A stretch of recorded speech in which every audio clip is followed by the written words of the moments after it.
وَاذْكُرْ فِي الْكِتَابِ مُوسَیٰ،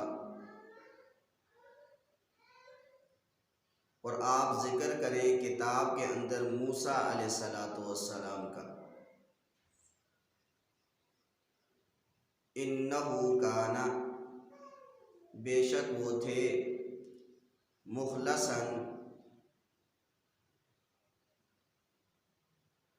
چنے ہوئے، وَكَانَ رَسُولًا نَبِيًّا، اور وہ تھے رسول نبی۔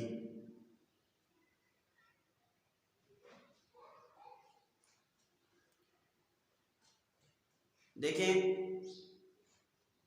کئی انبیاء علیہم السلام کا تذکرہ پیچھے آ چکا ہے، اور یہاں پر بھی ابھی موسیٰ علیہ السلام کا تذکرہ ہے، اور آگے جو ہے وہ دیگر انبیاء علیہم السلام کا تذکرہ ہوگا۔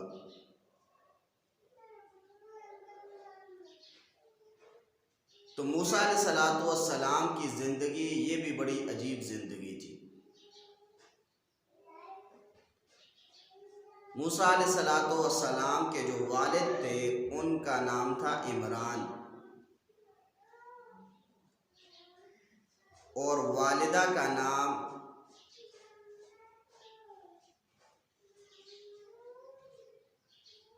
یوکابرہ تھا۔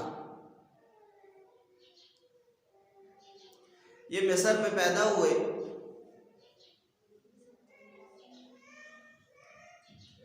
پیدائش سے پہلے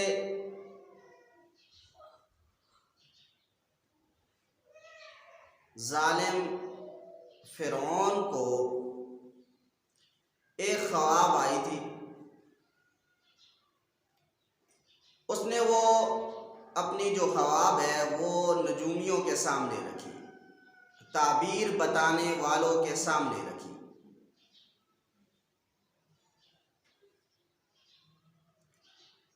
تو نجومیوں نے اسے یہ بتایا کہ ان 3 سالوں کے اندر بنی اسرائیل کے اندر ایک ایسا بچہ پیدا ہوگا جو تیری حکومت کو ختم کرنے کا سبب بنے گا۔ اب اس ظالم اور جابر فرعون نے ایسا کیا کہ لوگوں کی ڈیوٹیاں لگا لی، بنی اسرائیل والوں کے گھر۔ جب کوئی بچہ پیدا ہوتا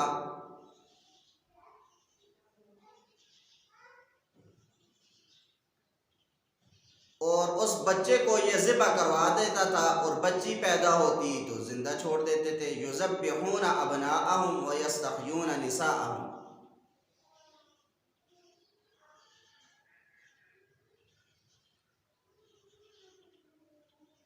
تفسیر عزیزی میں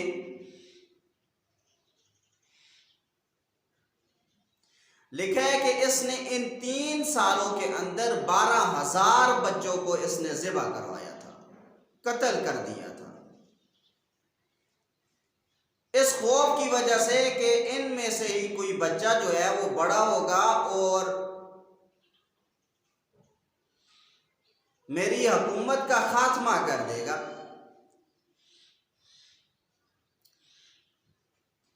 اور انہی 3 سالوں کے اندر حضرت موسیٰ علیہ السلام کو اللہ تعالیٰ نے پیدا فرمایا۔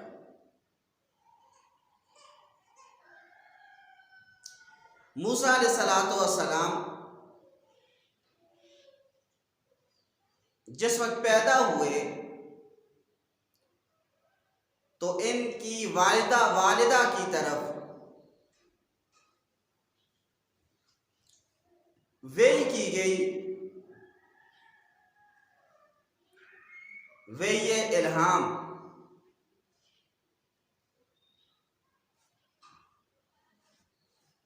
کہ جب یہ بچہ پیدا ہو تو آپ نے اس کو ایک صندوق کے اندر بند کر کے دریائے نیل میں ڈال دینا ہے۔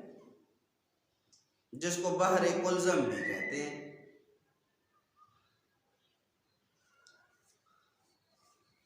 یہاں تک کہ موسیٰ علیہ السلام کی والدہ یوکابدہ رحمت اللہ علیہ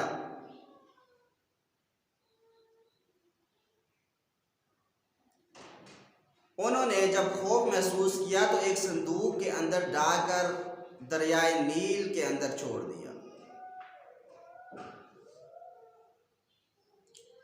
موسیٰ علیہ السلام کی ایک بہن تھی جس کا نام تھا کلثوم،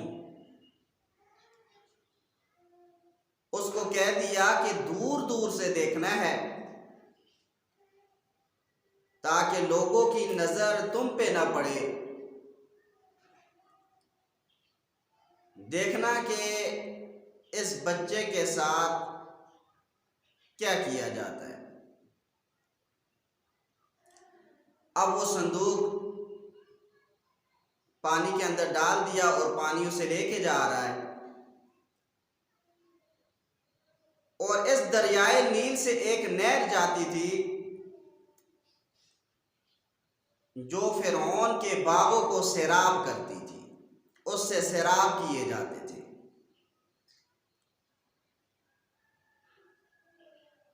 تو ان کی بہن نے دیکھا کہ وہ صندوق اس جانب ہو گیا ہے، اور وہاں پر نہر کے اوپر دھوبی وغیرہ تھے، اور بعض تفسیروں میں لکھا ہے کہ وہاں پر فرعون کی جو خادمائیں تھیں وہ تھیں، اور کئی باتیں بھی لکھی گئی ہیں، یہاں تک کہ اس نے اٹھایا اور فرعون کے سامنے پیش کیا۔ فرعون نے کہا کہ اسے قتل کر دو،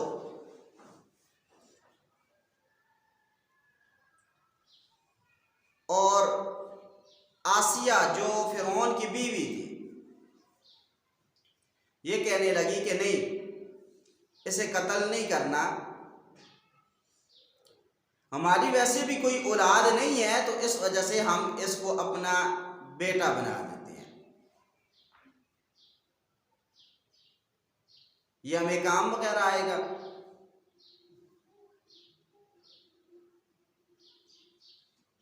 تو فرعون کے دور میں بھی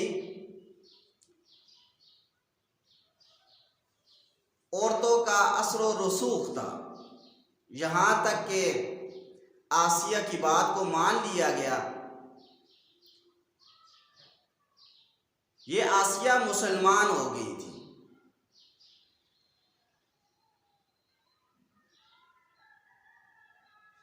یہاں تک کہ آسیہ کی بات کو مان کے موسیٰ علیہ السلام کو فرعون نے چھوڑ دیا۔ اب مسئلہ یہ پیش آیا کہ اس کو دودھ کون پلائے گا؟ کئی عورتوں کو حاضر کیا گیا لیکن موسیٰ علیہ السلام نے کسی کا دودھ نہ پیا۔ حضرت موسیٰ علیہ السلام کی بہن کلثوم آئی اور یہ کہنے لگی میں آپ کی رہنمائی کرتی ہوں ایک ایسے گھرانے پر، وہ اس کی بہت اچھی طریقے سے تربیت کریں گے۔ تو انہوں نے کہا ٹھیک ہے، وہ گئی اپنی والدہ کو بلا کے لے آئیں۔ جب موسیٰ علیہ السلام کو ان کی والدہ نے دودھ پلایا تو حضرت موسیٰ علیہ السلام دودھ پینا شروع ہو گئے۔ اب فرعون کہنے لگا دیکھو آپ ہمارے پاس رہیں، ہم آپ کو بچے کو دودھ پلانے کی قیمت وغیرہ بھی دیں گے، اور دیگر جو انتظامات ہوں گے وہ بھی ہم کریں گے۔ اب یہ کہنے لگی دیکھیں ہمارے گھر میں بھی کام وغیرہ ہیں، تو اس وجہ سے میں یہاں پہ نہیں رہ سکتی، ہاں یہ ہے کہ آپ یہ بچہ میرے سپرد کر دیں، آپ ہفتے ڈیڑھ ہفتے کے بعد اس بچے کو دیکھنا چاہیں تو دیکھ سکتے ہیں کہ میں نے اس کی کیسے تربیت کی ہے، کیسے اس کو پالا پوسا ہے۔ تو فرعون اس پہ راضی ہو گیا، اس نے کہا ٹھیک ہے، یہاں تک کہ اللہ تعالیٰ نے حضرت موسیٰ علیہ السلام کو اپنے گھر اپنی والدہ کے پاس لٹا دیا۔ تو اس کا تذکرہ ہے وَاذْكُرْ فِي الْكِتَابِ موسیٰ، کتاب کے اندر موسیٰ علیہ السلام کا تذکرہ کیجیے۔ اِنَّهُ كَانَ مُخْلَصًا، بے شک وہ تھے چنے ہوئے، وَكَانَ رَسُولًا نَبِيًّا، اور وہ تھے رسول نبیّا، نبی۔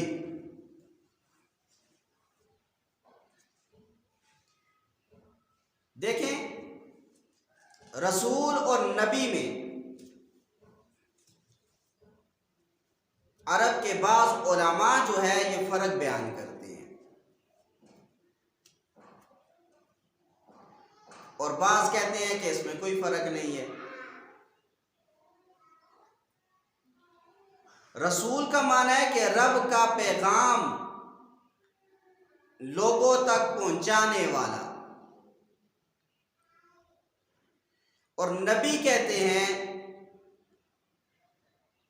رب کے احکامات کی خبر لوگوں تک پہنچانے والا۔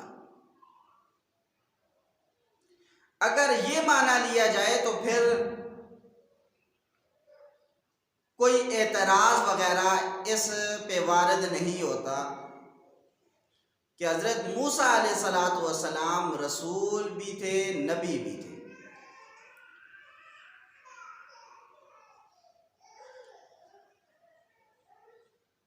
اور بعض حضرات رسول کا معنی یہ بیان کرتے ہیں جس پر نئی کتاب بھی نازل ہوئی ہو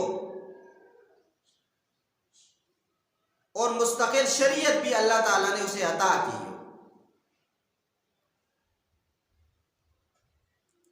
اسے رسول کہتے ہیں۔ اور نبی جو ہے اس کے برعکس ہو جائے گا کہ جس کو نہ کتاب ملی ہو اور نہ نئی شریعت ملی ہو۔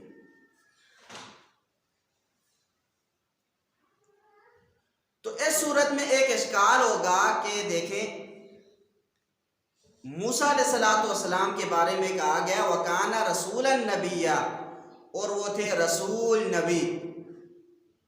رسول تو کہتے ہیں جس کو کتاب بھی ملی ہو، نئی شریعت بھی، اور نبی کہتے ہیں جس کو نئی کتاب بھی نہ ملی ہو، نئی مستقل طور پہ شریعت بھی نہ ملی ہو۔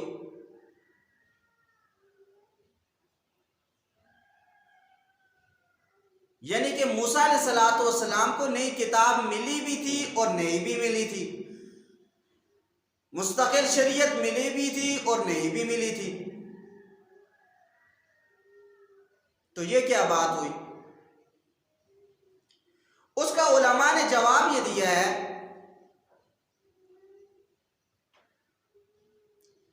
موسیٰ علیہ السلام کو پہلے صرف نبوت ملی تھی،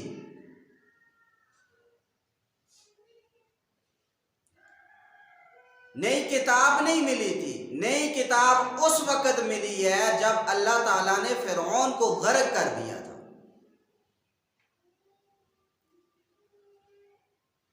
تو پہلے صرف نبوت ملی تھی اور بعد میں نئی کتاب مستقل شریعت بھی ملی ہے، تو اس وجہ سے رسول بھی کہہ دیا گیا ہے اور نبی بھی کہہ دیا گیا ہے۔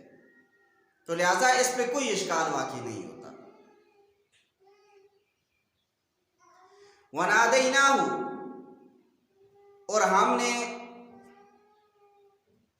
اس کو پکارا، مِن جانب الطور الایمن، کوہ طور کی دائیں جانب سے، وَقَرَّبْنَاهُ، اور ہم نے اس کو قریب کیا، نجیّا، سرگوشی کے لیے۔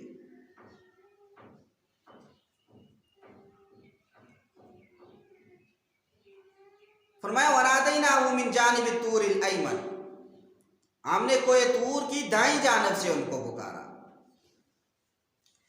یہ جو دائیں جانب ہے یہ بندے کے اعتبار سے ہے، حضرت موسیٰ علیہ السلام کے اعتبار سے ہے۔ اللہ تعالیٰ کی ذات کے اعتبار سے نہیں ہے۔ یہ اس وقت کی بات ہے کہ جب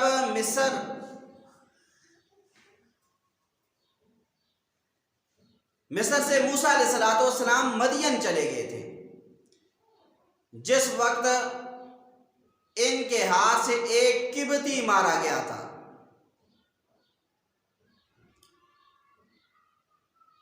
یہ قبطی جو تھا یہ فرعون کے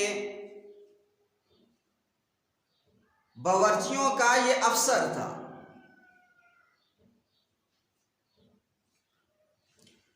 جب مارا گیا تو موسیٰ علیہ السلام مصر سے مدین کی طرف تشریف لے گئے۔ وہاں پہ راستے میں دیکھا کہ ایک کنویں پر لوگ جو ہے وہ اپنی بکریوں کو، مویشیوں کو پانی پلا رہے ہیں۔ دو لڑکیاں وہ سامنے کھڑی ہیں اپنی بکریاں وغیرہ لے کے، ان سے دور۔ تو موسیٰ علیہ السلام نے ان سے جب پوچھا کہ آپ کیوں کھڑی ہیں، تو وہ کہنے لگی اس وجہ سے کہ جب یہ اپنی بکریوں کو، مویشیوں کو پانی پلا کے چلے جائیں گے، اس کے بعد پھر ہم پلائیں گے۔ تو وہاں پر ایک دوسرا کنواں تھا جس پر بہت بھاری پتھر تھا، جس کو کہیں لوگ مل کے بھی نہیں اٹھا سکتے تھے۔ موسیٰ علیہ السلام نے اکیلے اس کو ہٹایا اور ان کی بکریوں کو پانی پلایا۔ وہ گئیں، حضرت شعیب علیہ السلام نے پوچھا کہ آج جلدی کیسے آ گئی ہو؟ تو انہوں نے بتایا کہ وہاں پہ ایک آدمی کھڑا تھا، اس نے کنویں سے اکیلے ایک بڑے پتھر کو ہٹایا جس کو کہیں لوگ بھی نہیں اٹھا سکتے تھے، اور اس نے ہماری بکریوں کو جو ہے وہ پانی پلایا، اس وجہ سے ہم جلدی فارغ ہو گئی تو جلدی واپس آ گئی۔ شعیب علیہ السلام نے فرمایا کہ جاؤ اس کو لے کے آؤ۔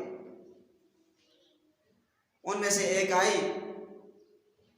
شعیب علیہ السلام کا پیغام جو ہے حضرت موسیٰ علیہ السلام کو دیا کہ آپ کو ہمارے ابا جان بلا رہے ہیں تاکہ آپ کو کوئی اجرت وغیرہ دیں۔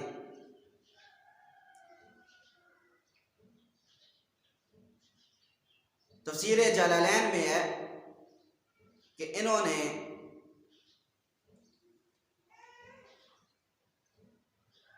یہ بات پسند نہ کی کہ نیکی کے کام پر کوئی اجرت لی جائے، اور یہ چلے یہاں تک کہ حضرت شعیب علیہ السلام کے پاس پہنچے۔ کھانے کا وقت تھا، کھانا کھایا، اور پھر حضرت شعیب علیہ السلام نے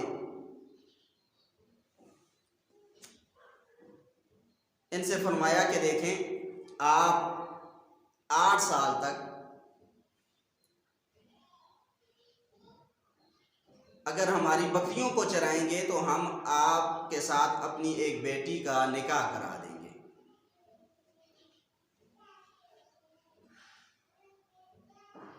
یہاں تک کہ 8 یا 10 سال کی بات ہوئی، موسیٰ علیہ السلام نے فرمایا دیکھیں وعدہ تو 8 کا ہے،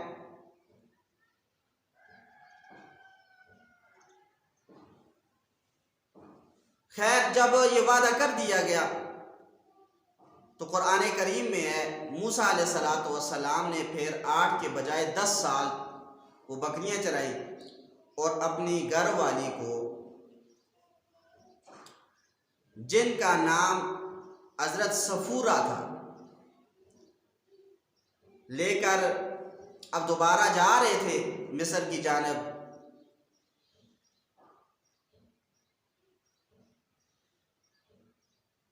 وہاں پر دیکھا کہ ایک آگ جل رہی ہے، رات کا وقت تھا۔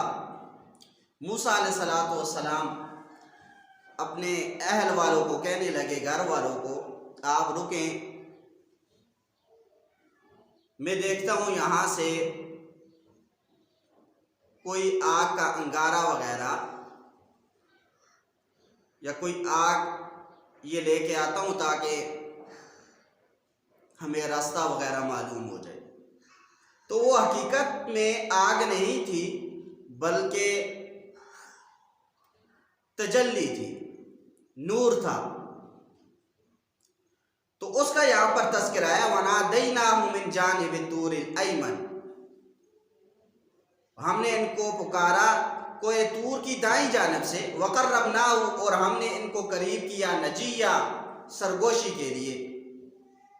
تو یہاں پر کوہ طور پر پھر حضرت موسیٰ علیہ السلام یہ اللہ تعالیٰ کے ساتھ ہم کلام ہوئے.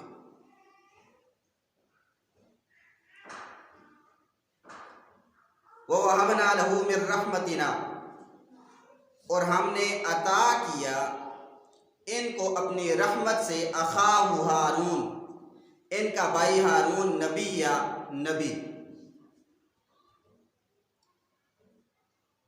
موسیٰ علیہ السلام نے فرمایا تھا ہوا افصح منی لسانا، کیونکہ موسیٰ علیہ السلام کی زبان میں لکنت تھی. تو موسیٰ علیہ السلام نے اللہ تعالیٰ کے سامنے یہ بات بیان کی، آپ میرے ساتھ میرا معین اور مددگار میرا جو بھائی ہارون ہے اس کو بھی بھیج دیں. اللہ تعالیٰ نے حضرت ہارون علیہ السلام کو بھی نبوت عطا کی.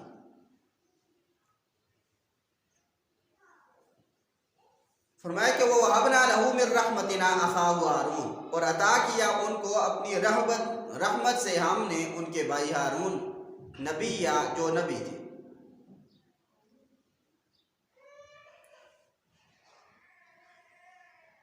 وَاذْكُرْ فِي الْكِتَابِ اسماعیل، اور کتاب کے اندر حضرت اسماعیل علیہ السلام کا بھی تذکرہ کیجئے. اِنَّهُ كَانَ، بے شک وہ تھے، صادق الوعد، وعدے کے سچے، وَكَانَ رَسُولًا نَبِيًّا، اور وہ تھے رسول نبی.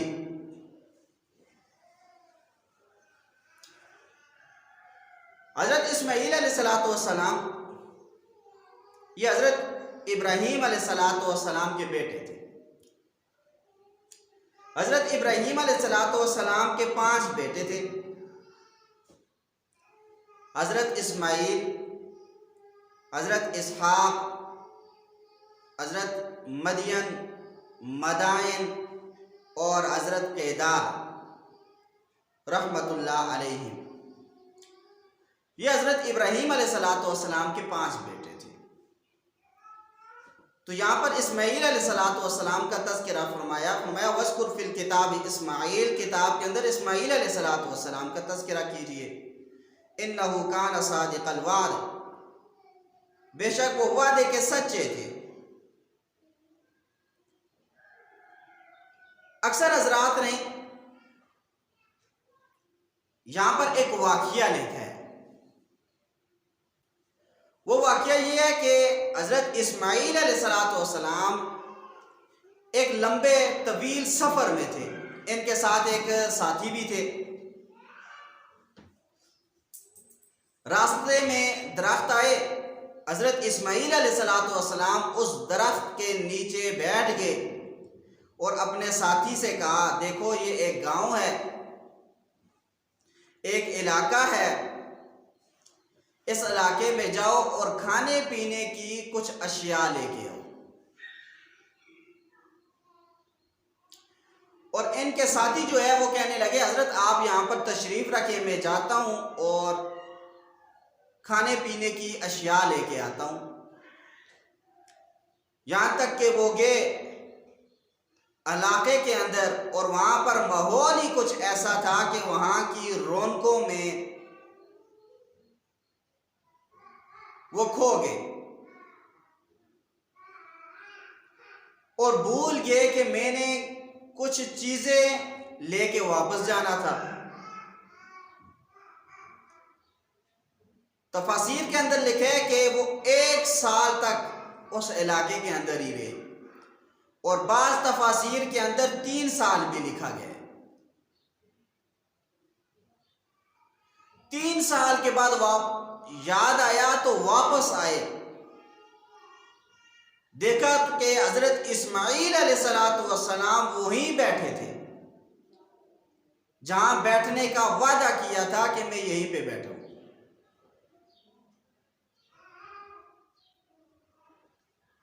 تو اس وجہ سے فرمایا انہو کان صادق الوعد، بے شک وہ وعدے کے سچے تھے.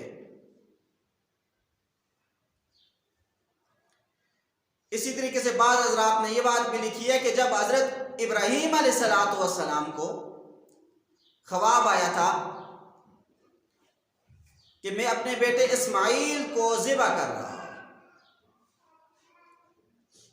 جب انہوں نے یہ خواب جو ہے اپنے بیٹے اسماعیل علیہ السلام کے سامنے رکھی تو حضرت اسماعیل علیہ السلام فرمانے لگے افعل ما تؤمر، اے ابا جان آپ کو جو خواب آیا ہے اس کے مطابق افعل ما تؤمر، جو آپ کو حکم دیا گیا ہے آپ اسے پورا کریں. بعض حضرات نے یہ بھی لکھا ہے. تو فرمایا انہو کان صادق الوعد، بے شک یہ وعدے کے سچے تھے.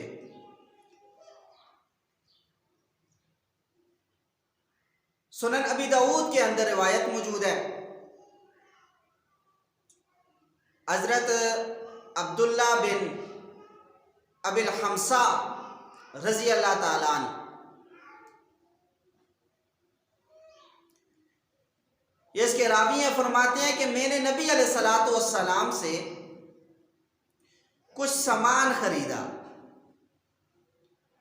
اور میں نے کہا کہ میں رقم گھر میں بھول آیا ہوں تو آپ یہاں پر بیٹھے، میں ابھی رقم لے کے آتا ہوں. یہاں تک کہ یہ گھر چلے گئے اور 3 دن کے بعد واپس آئے. تو نبی علیہ السلام نے دیکھا اور نبی علیہ السلام نے فرمایا لقد شققت علی یا عبداللہ علی ہاؤنا منذ 3، اے عبداللہ تو نے مجھے مشقت میں ڈال دیا ہے، میں 3 دن اور 3 راتوں سے یہاں پر کھڑا ہوں.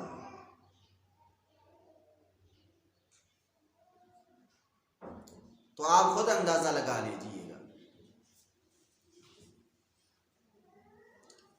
تو فرمایا انہو کان صادق الوعد، یہ وعدے کے سچے تھے. آج ہم وعدے کرتے ہیں تو ہم وعدوں پر پورا اترتے ہیں کہ نہیں اترتے، ہمیں خود سوچ لینا چاہیے. ایک حدیث مبارک کے اندر ہے آیت المنافق ثلاث، منافق کی 3 نشانیاں ہیں. اذا حدث کذب، جب بات کرتا ہے تو جھوٹ بولتے ہیں. وَإِذَا وَعَدَ أَخْلَفَ، جب وعدہ کرتا ہے تو خلاف ورزی کرتا ہے. وَإِذَا اؤْتُمِنَ خَانَ، اور جب امانت رکھی جاتی ہے تو خیانت کرتا ہے.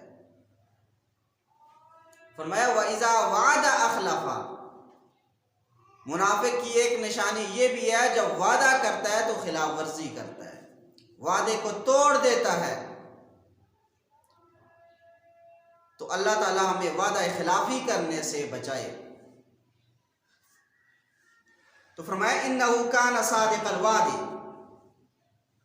بے شک وہ تھے وعدے کے سچے. وکان رسولا نبیا، اور تھے رسول نبی. وکان یأمر اہلہ، اور وہ حکم کرتے تھے اپنے گھر والوں کو بالصلاۃ والزکاۃ، نماز کا، زکوٰۃ کا.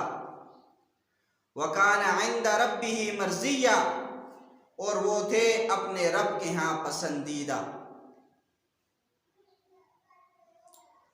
وذکر فی الکتاب ادریس، کتاب کے اندر آپ ادریس علیہ السلام کا تذکرہ کیجئے. انہو کان صدیقا نبیا، بے شک وہ تھے صدیقا سچے، نبیا نبی. ادریس علیہ السلام ان کا دور جو ہے وہ نوح علیہ السلام سے پہلے کا ہے. یہ نوح علیہ السلام کے پردادا تھے. تو اس وجہ سے فرمایا وَاذْكُرْ فِي الْكِتَابِ ادریس، کتاب کے اندر حضرت ادریس کا تذکرہ کیجئے. اِنَّهُ كَانَ صِدِّيقًا نَبِيًّا، بے شک وہ سچے نبی تھے. وَرَفَعْنَاهُ، اور ہم نے ان کو بلند کیا، مَكَانًا عَلِيًّا، بلند جگہ.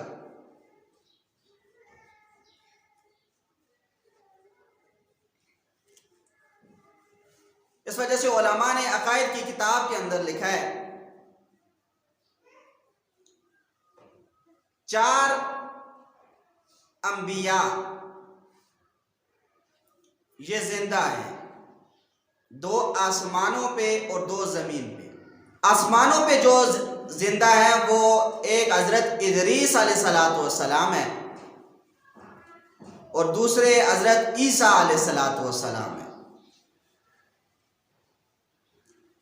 اور زمین کے اندر جو زندہ ہیں وہ حضرت الیاس علیہ السلام اور حضرت خضر علیہ السلام ہے.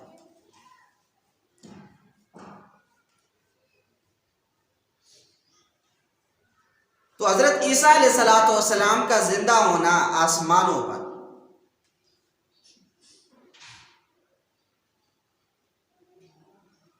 یہ قرآن کریم سے بھی ثابت ہے، احادیث متواترہ سے بھی ثابت ہے اور اجماع امت سے بھی ثابت ہے.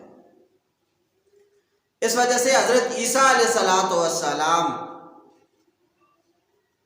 کی جو حیات کا منکر ہے تو وہ شخص گویا کہ وہ قرآن کریم کی نص کا بھی منکر ہے، احادیث متواترہ کا بھی منکر ہے اور اجماع امت کا بھی منکر ہے. تو ایسا شخص مسلمان نہیں، کافر ہے. فرمایا وَاذْكُرْ فِي الْكِتَابِ ادریس، کتاب کے اندر حضرت ادریس کا تذکرہ کیجئے. اِنَّهُ كَانَ صِدِّيقًا نَبِيًّا، بے شک وہ سچے نبی تھے. وَرَفَعْنَاهُ، اور ہم نے ان کو بلند کیا، مَكَانًا عَلِيًّا، بلند جگہ. أُولَئِكَ الَّذِينَ، یہ وہ لوگ ہیں انعم اللہ علیہم، اللہ تعالیٰ نے ان پر انعام کیا ہے، من النبیین، نبیوں میں سے، من ذریت آدم، حضرت آدم علیہ السلام کی اولاد ہے.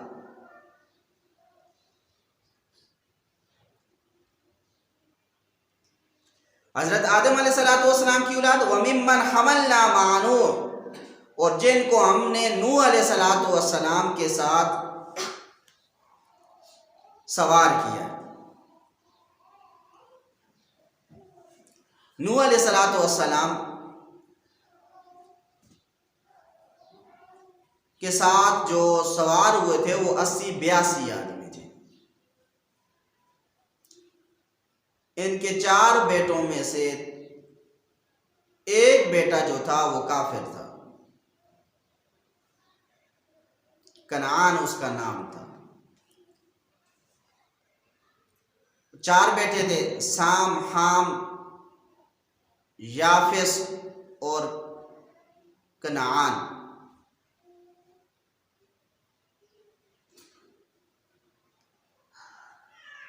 تو فرمایا وَمِمَّنْ حَمَلْنَا مَعَ نُوحٍ، اور جن کو ہم نے نوح علیہ السلام کے ساتھ سوار کیا.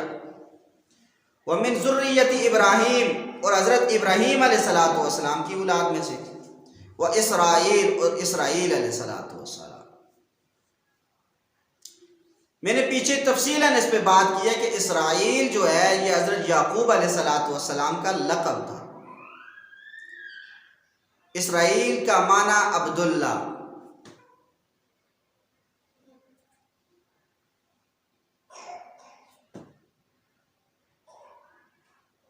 تو بنی اسرائیل کے اندر 4000 اللہ تعالیٰ نے پیغمبر بھیجے تھے. حضرت یعقوب سے لے کے حضرت عیسیٰ علیہ السلام تک یہ سارے بنی اسرائیل کے انبیاء تھے.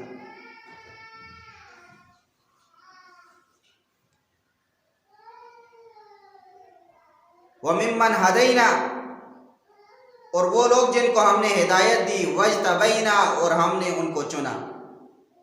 اِذَا تُتْلَى عَلَيْهِمْ، جب تلاوت کی جاتی تھی ان پر آیات الرحمانی، رحمان کی آیات، خروا سجدا و بکیا، یہ گر پڑتے تھے سجدے میں، و بکیا، اور روتے ہوئے۔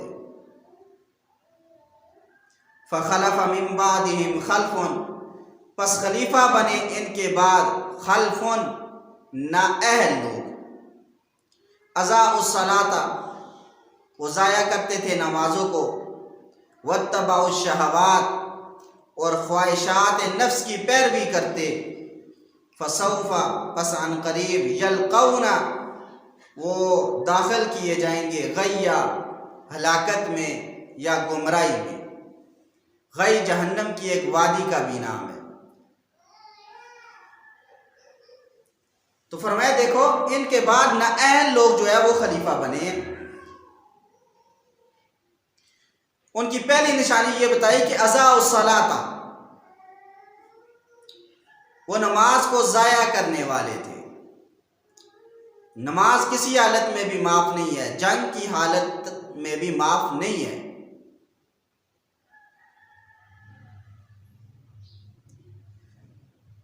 واتبعوا الشہوات، اور دوسری بات بتائی کہ خواہشات نفس کی پیروی کرنے والے تھے۔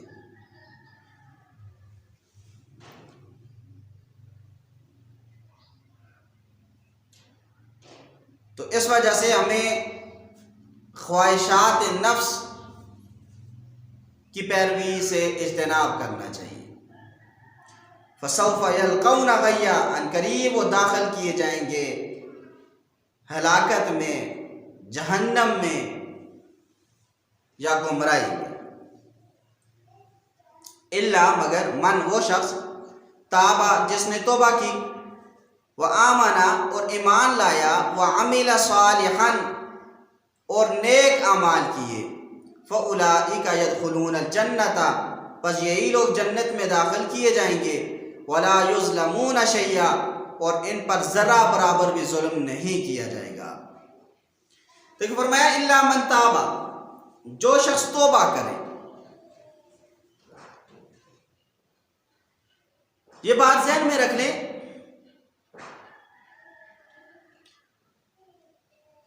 اگر کوئی شخص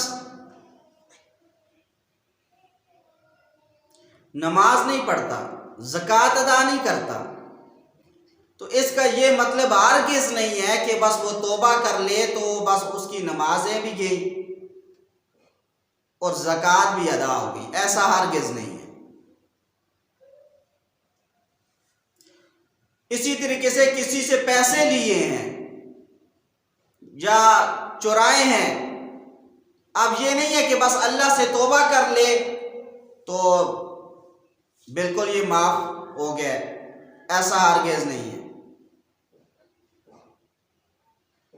سب سے پہلے صاحب حق کو وہ حق ادا کرے، یعنی کسی کے اگر پیسے لیے ہیں تو وہ پیسے اسے واپس کرے اور پھر اللہ سے توبہ کرے، اس بندے سے بھی معافی مانگے۔ یا وہ نہیں ادا کر سکتا تو جا کے اسے کہہ دے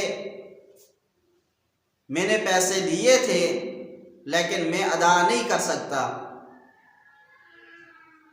تو تم مجھے معاف کر دو، وہ معاف کر دے تو پھر معافی ہوگی، وگرنہ معافی پھر بھی نہیں ہے۔ دو کام یہ کرے گا اور تیسرے نمبر پہ پھر اللہ تعالیٰ سے یہ معافی مانگے گا۔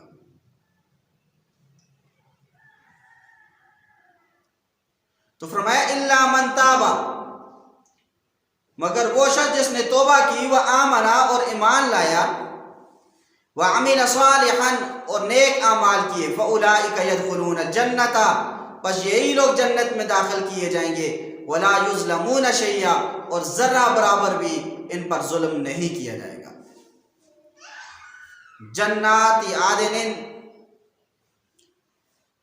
ہمیشگی کے باغ ہیں، باغات ہیں۔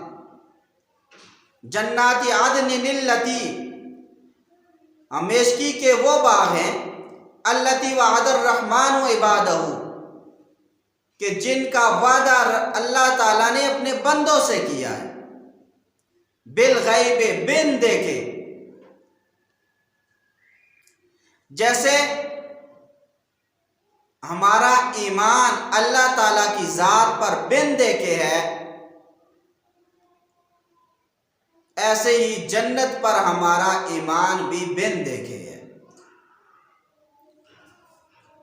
ایمان تو کہتے ہی اس چیز کو ہے جو بن دیکھے مانی جائے، اور جس کو دیکھ کے مانا جائے اسے ایمان نہیں، اسے مشاہدہ کہتے ہیں۔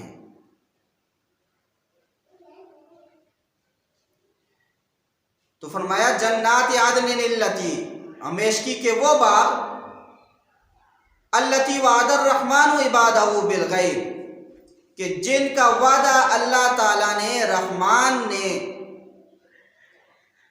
بندوں سے کیا ہے، بالغیب بن دیکھے۔ انہو کان وعدہ مأتیا، بے شک اس کا وعدہ آنے والا ہے۔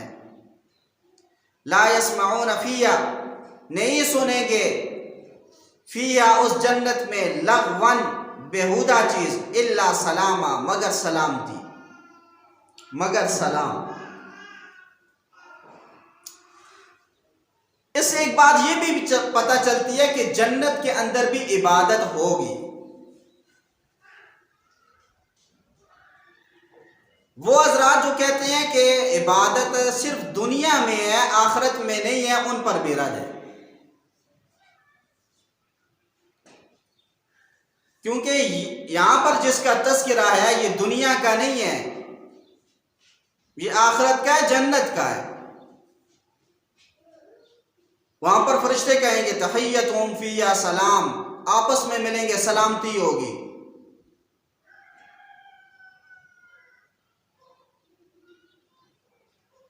فرشتوں کی جانب سے سلام کیا جائے گا ان کو۔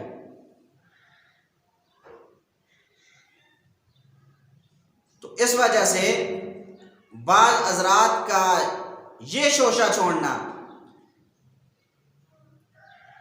کہ عبادت صرف دنیا میں ہے، آخرت میں نہیں ہے، جنت میں نہیں ہے، یہ بالکل غلط ہے۔ اور آیت کیا پڑھتے ہیں، وَاعْبُدْ رَبَّكَ حَتَّى يَأْتِيَكَ الْيَقِينُ، آپ عبادت کریں اپنے رب کی یہاں تک کہ تمہیں موت آ جائے۔ اور کہتے ہیں کہ موت کے بعد کوئی عبادت نہیں ہے۔ اور جب حدیث آتی ہے الانبیاء احیاء فی قبورہم یصلون، انبیاء اپنی قبروں کے اندر زندہ ہوتے ہیں، نمازیں پڑھتے ہیں۔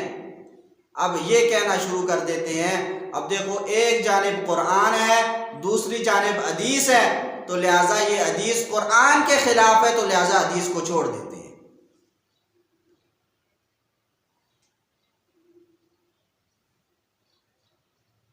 اور نام ہوگا شیخ القرآن۔ اور شیخ القرآن یہ بنتے ہی ایسے ہیں کہ سامنے قرآن اور حدیث کو سامنے لے آتے ہیں، حالانکہ حدیث کوئی اور بیان کر رہی ہے اور قرآن کوئی اور چیز بیان کر رہا ہے،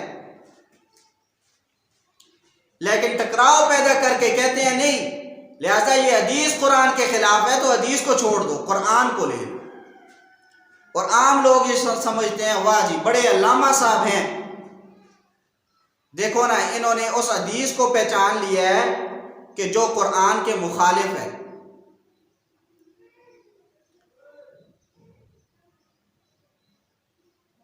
حالانکہ پتہ ہونا چاہیے کہ عبادت کی دو قسمیں ہیں، ایک عبادت وہ ہے جو تکلفی ہے، جس کا انسان مکلف ہے، نہیں پڑھے گا تو سزا ہوگی۔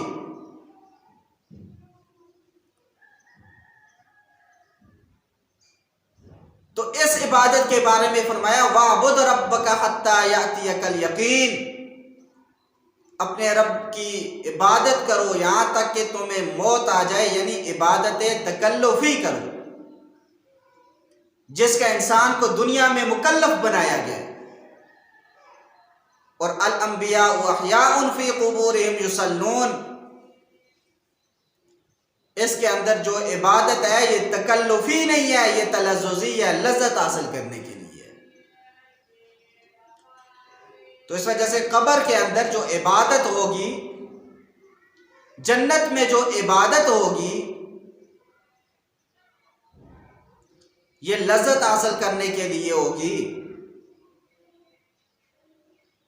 اس کا انسان مکلف نہیں ہوگا۔ تو فرمایا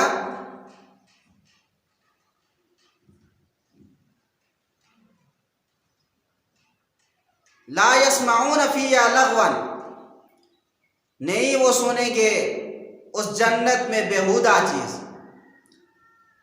وہاں پر گالیاں نہیں سنیں گے، بکواس وغیرہ نہیں سنے جائیں گے، غیبت، چغل خوری اور یہ چیزیں وہاں پہ نہیں سنی جائیں گی۔ الا سلامہ، مگر سلامتی ہی سلامتی ہوگی، ہر طرف سے سلام ہوگا، بندے ملیں گے سلامتی، فرشتوں کی جانب سے سلام۔ وَلَهُمْ رِزْقُهُمْ، اور ان کے لیے وہاں پر رزق ہوگا، بکرۃ وعشیہ، صبح و شام۔ وَلَهُمْ رِزْقُهُمْ فِيهَا، اور ان کے لیے وہاں پر رزق ہوگا جنت میں، بکرۃ وعشیہ، صبح و شام۔ تِلْكَ الْجَنَّةُ الَّتِي، یہ وہ جنت ہے، نورث، جس کا ہم وارث بنائیں گے، من عبادنا، اپنے بندوں میں سے، من کان تقیہ، اس شخص کو جو متقی ہوگا۔ وما نتنزل الا بامر ربک، اور ہم نازل نہیں ہوتے، نہیں اترتے، الا بامر ربک، مگر اپنے رب کے حکم کے ساتھ۔